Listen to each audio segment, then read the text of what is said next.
Welcome, you're watching Kaleidoscope Ceylinco Live News Capsule.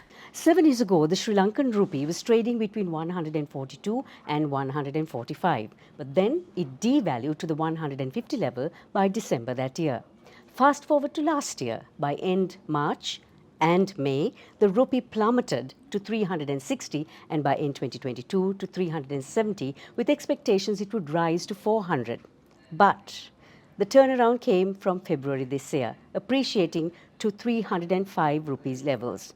Strict import restrictions and the increase in foreign remittances did play a part in bolstering the Sri Lankan rupee. To get some gen on the reasons and impacts for this rapid appreciation, I have on the show today Head of Research of CAL and Chartered Financial Analyst Trisha Peries. Trisha, we've been seeing the rupee appreciating considerably in the last 2 weeks. What is this due to?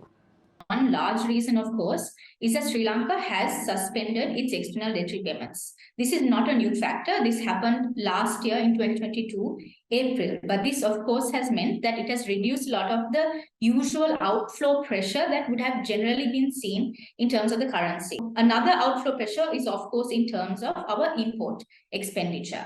But what we can see is that our import bill has actually reduced compared to, for example, what we were experiencing at the same period last year. The global commodity prices, which were at very, very high levels last year as a result of the Ukraine-Russia war that was just starting at that time, now you have seen a lot more of a normalization. So, for example, fuel, which is one of our big import items, last year, crude oil was being sold at about $110 to $120 a barrel. Right now, it's hovering at about $75 a barrel. So this has really helped in terms of reducing our import bill on a price perspective, but also in terms of a volume perspective, because of how tough the economic crisis has been, how severe the depreciation in the last year alone has been.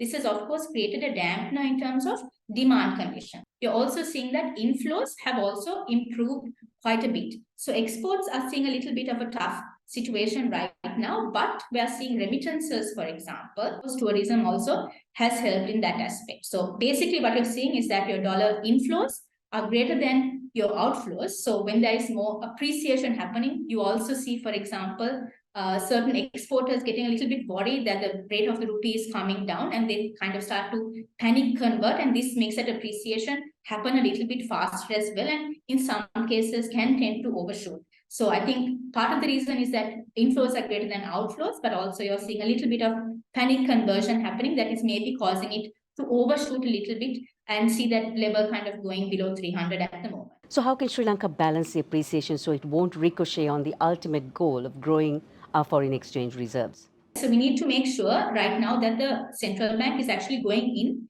and maybe buying in some of these excess dollars that you're seeing in the market.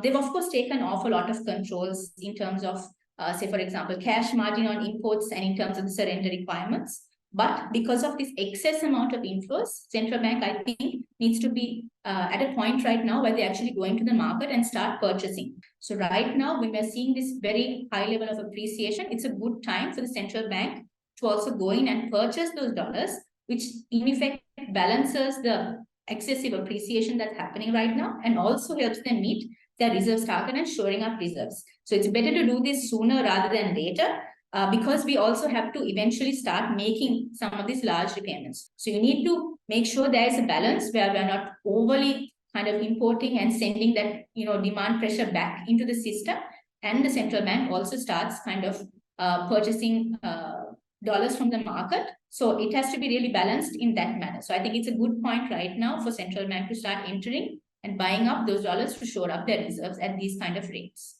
So that's my next month's reading list sorted. Take a trip or two this weekend and we'll be back next week.